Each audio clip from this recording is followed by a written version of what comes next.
Hi, I am Wonnik Cho from Seoul National University. Apologize for the synthetic voice, since I am recovering from COVID and could not organize the whole tutorial with my own voice. Today I am going to give a translation tutorial about building a dataset to measure toxicity and social bias within language, in a low-resource perspective.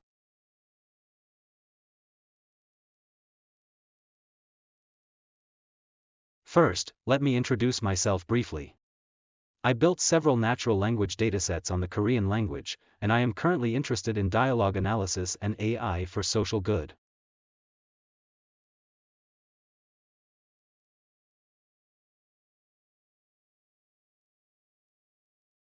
In this tutorial, first I will briefly skim how hate speech is handled in real and cyberspaces.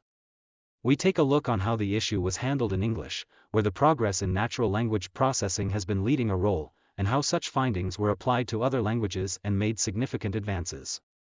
Then we see the topic with low-resource perspective, where one may have to make datasets from scratch.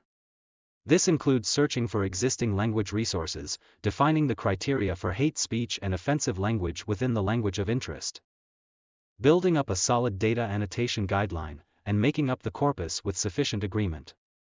We will conclude this tutorial with challenges of hate speech corpus construction and expected future progresses. Before we go to the main slides, we want to make a caution that this presentation may contain contents that can be offensive to certain group of people, though we are going to smooth it up for the presentation. Also, we want to state that in this tutorial, mainly handled are how to build up a hate speech detection dataset in a specific setting, and how to check the validity of the created hate speech corpus, but less handled are comprehensive definition of hate speech and social bias in the literature, and reliability of specific ethical guideline for hate speech corpus construction, because those topics are important but may not lead to a satisfactory answer with this short tutorial. We first see what hate speech is, and why it matters. It is difficult to define hate speech with a short paragraph, because it is a political and legal term than just a theoretical term, and has no unified or universal definition accepted to all since it highly regards one's acceptability to offensiveness or hostility. Also, its definition might differ upon contexts such as language, culture, domain, discipline, etc. However, here I bring a definition given by United Nations, in the sense that it incorporates almost all aspects that comprises hate speech. It is defined as any kind of communication in speech, writing, or behavior that attacks or uses pejorative or discriminatory language with reference to a person or a group on the basis of who they are, in other words, based on their religion, ethnicity, nationality, race, color, descent, gender, or other identity factor. It is said to be not a legal definition, and is broader than the notion of incitement to discrimination, hostility, or violence prohibited under international human rights law. However, this definition might cover the hate speech in cyberspaces which have been overlooked in the tight definition. Now let's look at the hate speech in cyberspaces. Though the definition was deductive, the detection is inevitably inductive, since real expressions, that is used in human language should be detected. They appear online as various expressions, such as offensive language, pejorative expressions, discriminative words, profanity terms, insulting, and so on. These specific categories are also rough term and are not fully guided with a clear boundary, and listing up examples of those expressions might not be always helpful in extrapolating the neologisms and perturbated texts. Most of all, whether to include specific terms or expressions in the category of hate speech is a tricky issue. For instance, what if pejorative expression or profanity term does not target any group or individuals? Or, what if a harassment is considered offensive to readers but not for the target figure? These kinds of questions raise up issues that cannot be answered with a confidence. Thus, early studies on online hate speech detection, here we first talk about in English, discussed mainly on what attributes should be included in the category of hate speech and how they should be discerned from the text. Wasim and Hobie discussed the offensiveness of tweets, suggesting that about 10 attributes make a tweet offensive if such content is included. Though the attributes make up an offensive tweet rather than a hate speech, and the hate speech is included as an attribute here. This is regarded as a solid formulation on online hate speech given that most attributes mentions the reference towards minorities, which is a core factor of hate speech in our broad definition. However, this approach calls for the gray area, since the definition of minority might differ culture by culture, and it may overlook the offensiveness of counterspeech, which may also harm the readers in some regards. In this light, Davidson suggested that there should be gray area in the annotation process, mentioning the discrepancy between the theoretical definition and real-world expressions of hate speech. In this regard, offensive expressions were put in between hate and non-hate labels, which were decided based upon the voting of multiple annotators.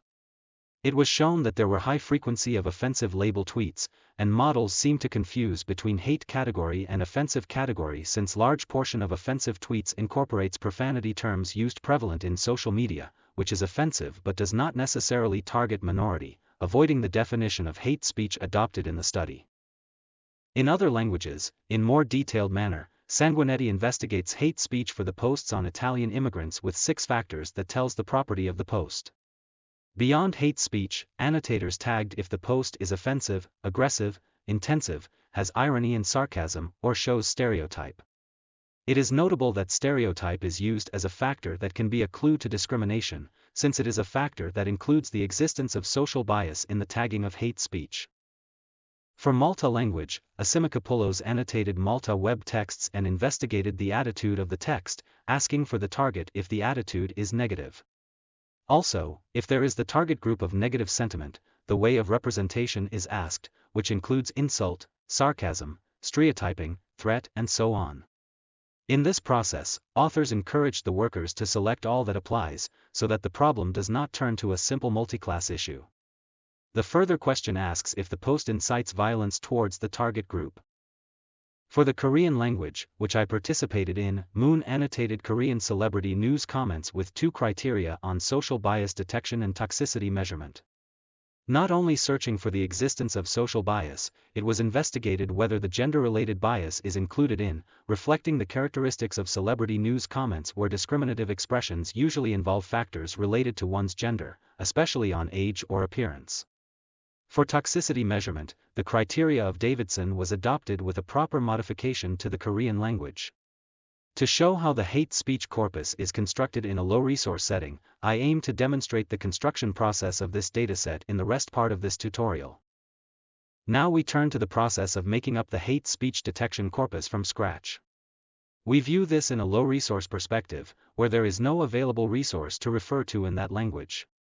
For Korean, this was true until 2020, that is, there was no manually annotated hate speech corpus for the Korean language. However, I first want to point out that, generally, clear motivation is required for hate speech corpus construction.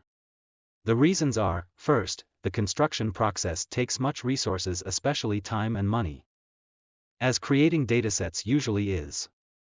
Second, creating hate speech corpus may cause mental harm to researchers and probably to crowd workers who are exposed to offensive and pejorative texts.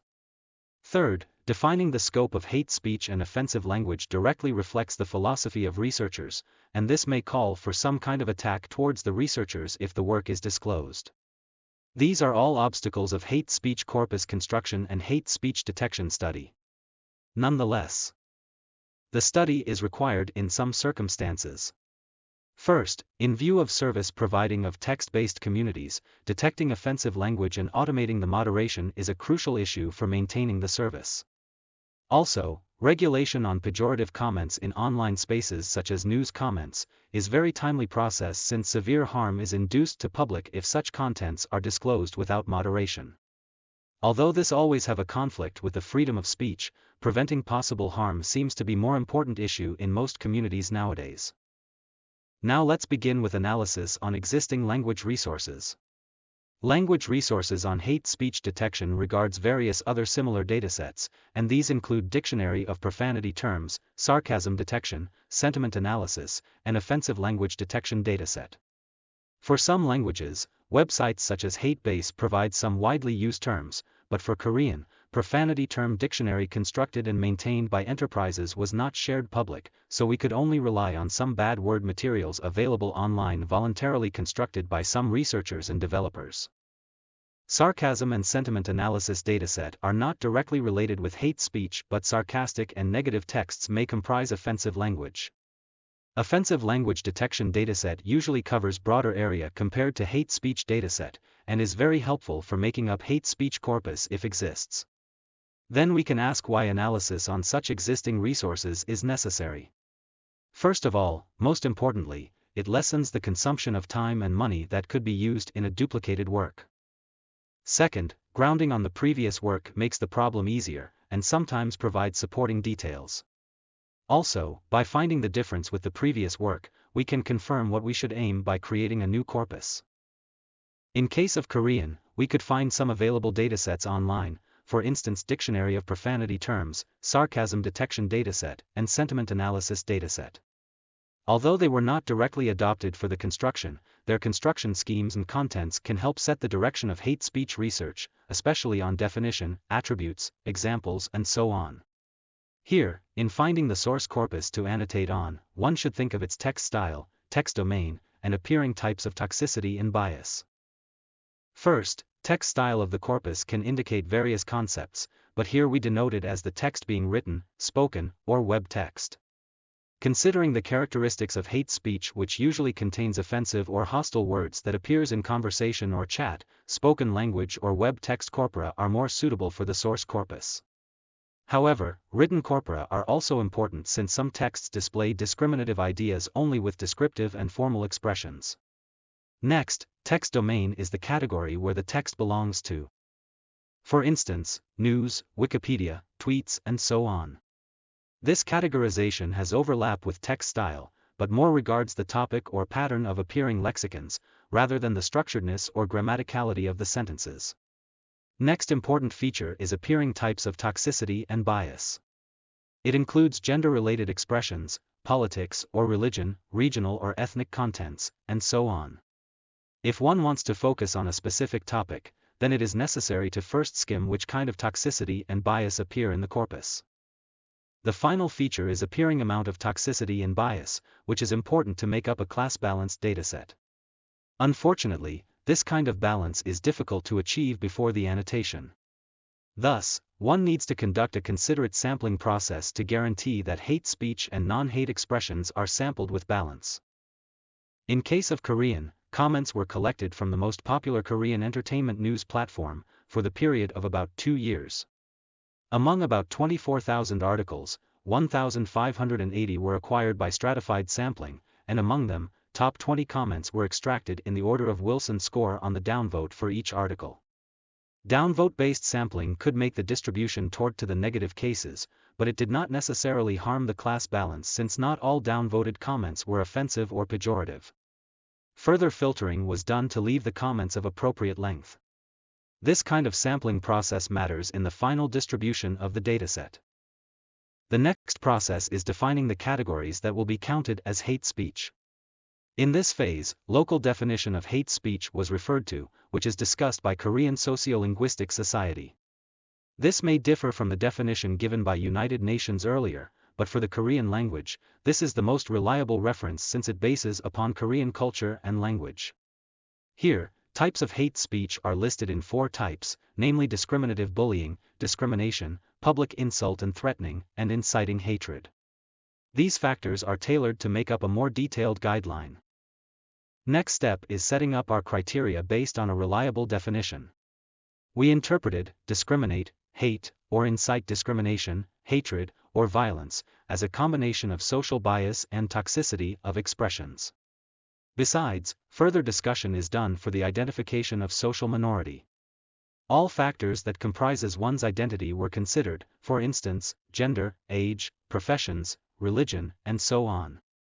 Also, there is a discrepancy between the criteria for social minority and who will be acknowledged as social minority.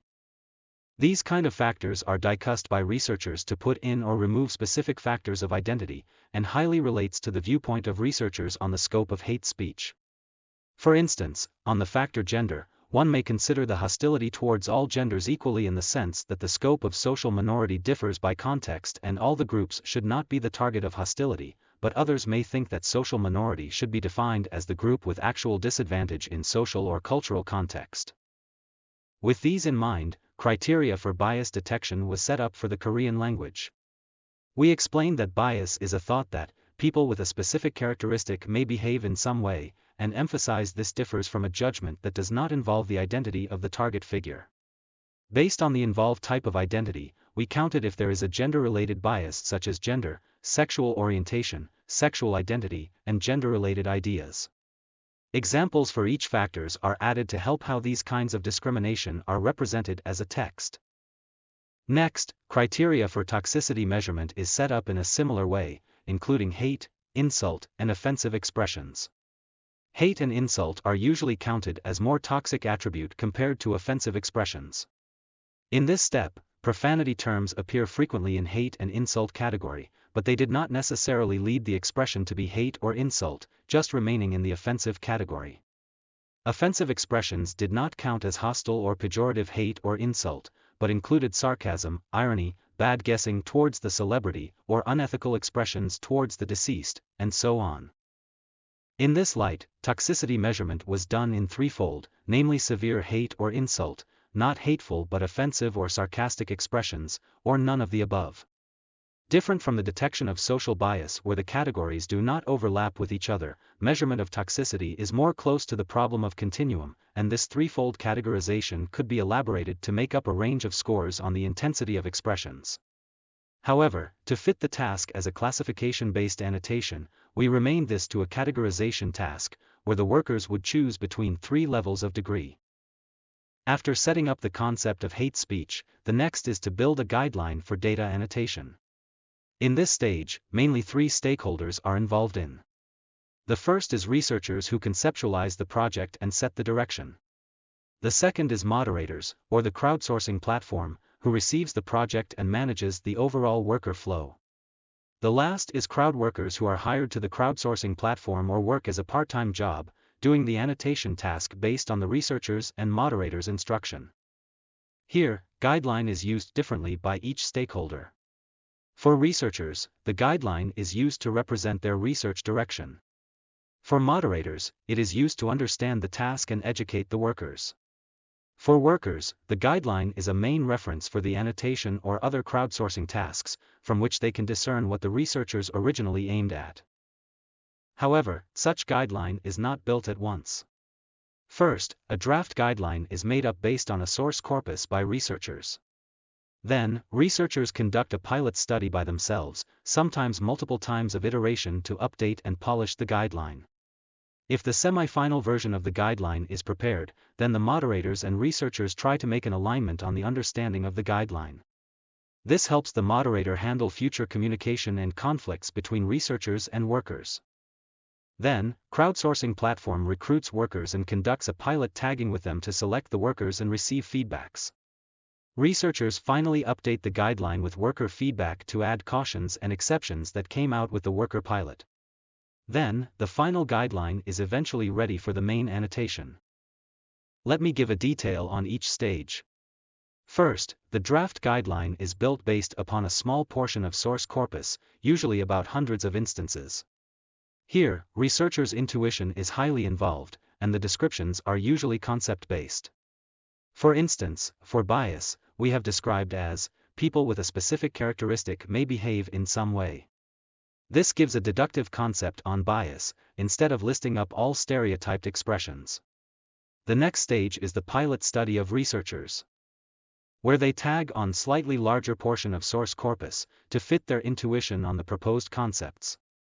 In this phase, discussion is much important since it relates to the questions and conflicts that may burst out during the actual worker annotation. But it is important not to fight here, since the difference of philosophy and spirit is inevitable in tasks like hate speech detection, since one's moral standard may differ from the other. It is important to find the area that at least researchers agree. Or find an oracle solution that all the researchers may agree without objection. After discussions, descriptions are updated or examples are added. Then, relabel, re-relabel, and label again to make up the final version. Pilot study includes an important step of calculating the agreement between the annotators, here the researchers. This is referred to as interannotator agreement or intercoder agreement, which represents the reliability of annotation or annotation scheme itself. Usually Cohen's kappa is used for 2 annotators and Fleisch kappa is used for more than 2 annotators. We don't handle the detailed calculation scheme here, but it would be safe to go annotation in the wild if the agreement between the researchers come out to be sufficiently high or satisfying. That is larger than about 0.6. Wrapping up these draft guideline and pilot study stage, it would be summarized as a circular diagram of guideline, annotation, evaluation, and revising, as depicted in the book of Pustajovsky and Stubbs. I believe the book will be a great help for all those who want to make or annotate their own natural language dataset. Next, we go to more a wild stage, and the first step will be finding a crowdsourcing platform to work with, or make a large-scale dataset with. Lastly, I mentioned the moderator as an equivalent to the crowdsourcing platform, but actually it is not necessarily equivalent since the platform may not have a moderator. Moderators are usually an expert in data creation and management, who comprehends the task, gives feedback in view of workers, helping communication between researchers and workers. They instruct workers and sometimes hurries them to meet the task timeline. Hopefully, they manage financial or legal issues, and let researchers concentrate on the task itself. What if there is no moderator in the platform and the platform only helps recruit the workers? Then, researchers should be the moderator, unless there are some automated functions that help researchers in the platform. But if there is the moderator, they will be the closest partner of researchers. In this sense, existence and experience of the moderator becomes an important condition for finding a collaborative sourcing platform. It is better if they have the experience of similar dataset construction, since it implies that they will comprehend better with the task and give proper feedbacks. Some moderators manage their own, trustworthy worker pool, thus how the workers in the pool are experienced would be another condition to consider. It is guaranteed if there is the trust between the moderator and workers. Of course, the moderator is not only reason for the selection of sourcing platform. Since dataset construction takes budget, it should also be investigated whether the price per tagging is appropriate or worker compensation is reasonable. If the price for tagging or reviewing is too high, it may exceed the budget or the resulting quantity of dataset might not be satisfying. If the worker compensation is too low, then it is expected to result in a low-quality output. Therefore, it is important to see if the cost estimation both satisfies the quality and the budget. In this phase, referring to multiple platforms and checking the ranking by each factor is important. Well, if budget allows, then the quality should be the first. Designing an appropriate reward system to accommodate enthusiastic participation of workers is also required. Another factor of good platform is the usefulness of the user interface. This factor may not be accessible before the start of the project, but in some cases, researchers can ask for the development of specific interface if the budget allows and there are a UI/UX team for the development of the interface. Some useful features displayed on the interface include progress status, worker and reviewer statistics, demographics and worker history, etc. These features are optional, but were quite useful in comprehending the overall progress. Next stage is crowdsourcing with hired or recruited workers. This also requires a pilot tagging process, which is in line with the pilot study of the researchers. Workers are given with the latest version of the guideline and tag a certain amount of samples, at the same time asking questions on misunderstandings. The primary goal of the worker pilot is updating the guideline in workers' viewpoint, especially on cautions and exceptions. Also, in this process, some workers may understand the aim and key points of the project quickly and yield a reliable annotation, while others may find it hard to follow up the project or stick to their own thoughts rather than the given guideline. The worker pilot is initiated by the advertisement of the project and the recruitment of workers. Then the worker tagging is conducted under the management of the moderator, and the researchers or moderators review the worker's output, giving accept or reject. For rejected output, workers revise the annotation and then resubmit to confirm the common ground. Researchers select the workers based on the result of the worker pilot. Then, which should we focus on? In hate speech detection, it is very important to fit the researcher's ethical standard with the workers. Thus, we thought it would be difficult to go along with the workers who have certain amount of annotations that differ with the reviewers, namely researchers, and the moderator. This kind of discrepancy appeared to be frequent among the social bias, since some workers confused correlated events with the causality, especially with ones containing gender-related stereotypes. In those cases, primarily reviewers gave reject. If the revised submission differs with the standard of the reviewers again, then the worker was not selected as a final participant. Some other automatic checkings were processed, such as checking the amount of work done or checking if there were too frequent cases of skipping the annotation. After the pilot and worker selection, main annotation is done with the selected workers. A simplified version of the guideline is usually given first in the crowd annotation, so that workers be familiar with the overall paradigm of the annotation. In this case, multi-class, multi-attribute tagging with 3 classes for bias and toxicity each. Given a comment without context, annotators are asked to tag each attribute. Annotators can refer to the detailed guideline which is separately provided, in the case they face confusing data points. Main annotation bases on the final version of the guideline, and 3 to 5 annotators tag one sample for usual classification tasks. Workers are selected by the previous pilot, or if such pilot is not affordable, researchers make up a short quiz that can test if the worker is equipped enough with the guideline. The annotation is done by assigning each sample randomly to workers, with multiple annotators per sample. If budget allows, the interface is developed or provided by the platform. However, if not, the annotation can be done using Excel or Google Spreadsheet, or open-source labeling toolkit such as Label Studio. If all the annotation is over, the data should be checked and the final label should be decided to guarantee the quality of the output. If sufficiently many annotators are available per sample, simple majority voting, or omitting the tag of the annotator with less frequency of being majority, would work. However, if not, and if automatic decision seems not reliable, researchers should check the labels again and make the final decision. In case of Korean hate speech corpus, the data left after main annotation reached 8,000. Though being the same 3-class annotation, the data reviewing strategy may differ by subtask.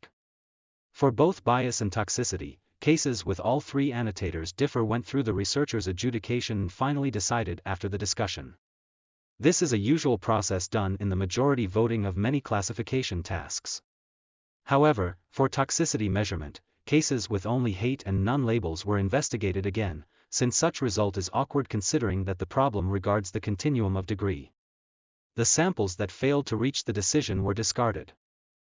After the final decision, 3 sets were created, namely test, validation, and train. The split strategy can be done in many ways. In Korean hate speech corpus, authors chose to use more reliable dataset for test and validation. Test set consists of the data tagged while constructing the guideline, and they mostly adjust to the intention of the guideline. Validation set consists of the data which went through the review process in the worker pilot, which was done with a large number of annotators.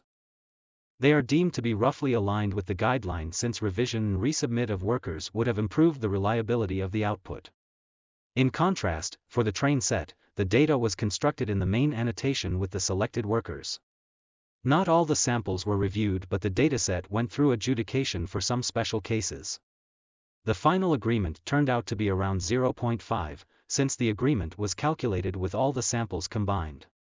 Though this is the final stage of dataset construction, and a fair agreement was obtained, real usage of the dataset can further be checked with the implementation using machine learning models. The final stage beyond creation is model training and deployment. Though this stage is real important part in product service, we only look through some crucial parts in using the pre-trained language models in hate speech detection.